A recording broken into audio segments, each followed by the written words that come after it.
আজি আপোনালোকৰ আগত এটি কথা ক'বলৈ এই ভিডিঅ'টো বনাইছোঁ। কাৰণ মোৰ চিন্তাধাৰাহে কৈছোঁ, প্ৰত্যেকৰ পিছে নিজৰ নিজৰ চিন্তাধাৰা সেই ক'ব বিচাৰিছোঁ। যে প্ৰত্যেকে কয় যে এজন পুৰুষৰ পিছত হেনো এগৰাকী মহিলা থাকে, আৰু সেইগৰাকী কোন জানেনে? প্ৰত্যেকে কয় যে এগৰাকী মহিলাৰ হাত থাকে। হয়, এজন সবল পুৰুষৰ পিছত এগৰাকী মহিলাৰ হাত থাকে। হয়, সেইটো মই মানো। কিন্তু সেইগৰাকী মহিলা কোন কওকচোন? সেইগৰাকী মহিলা হ'ল কোন জানেনে? সেইগৰাকী মহিলা হ'ল, প্ৰথম মহিলা হ'ল এজন পুৰুষৰ পিছত এগৰাকী মহিলা থাকে, আৰু সেইগৰাকী হ'ল প্ৰথম মহিলা, সেইগৰাকী হ'ল মা। আৰু প্ৰত্যেকে কিছুমানে ক'ব বিচাৰে যে এজন পুৰুষৰ পিছত এগৰাকী মহিলাৰ হাত থাকে, সেইগৰাকী হ'ল মা। মা নহয়, পত্নী।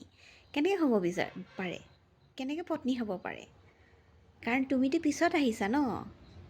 কাৰণ এজন পুৰুষক সবল প্ৰতিনিধিত্ব কৰিছে কোনে জানেনে? সেইগৰাকী হ'ল মা।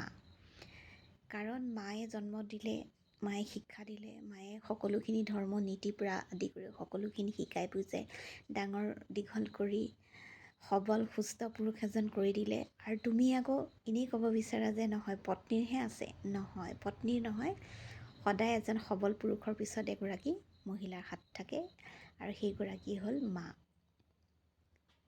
কাৰণ মা নহ'লেতো পৃথিৱী এখন হ'ব নোৱাৰে ন।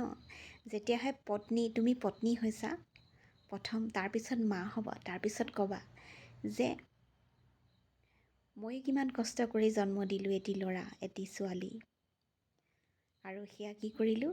দিনে ৰাতি কষ্ট কৰি পেলাই ডাঙৰ দীঘল কৰিলোঁ, আৰু সবল প্ৰতিনিধিত্ব কৰি পেলাই আৰু ডাঙৰ দীঘল কৰি পত্নীৰ হাতত গতাই দিলোঁ বা জোঁৱাইৰ হাতত গতাই দিলোঁ।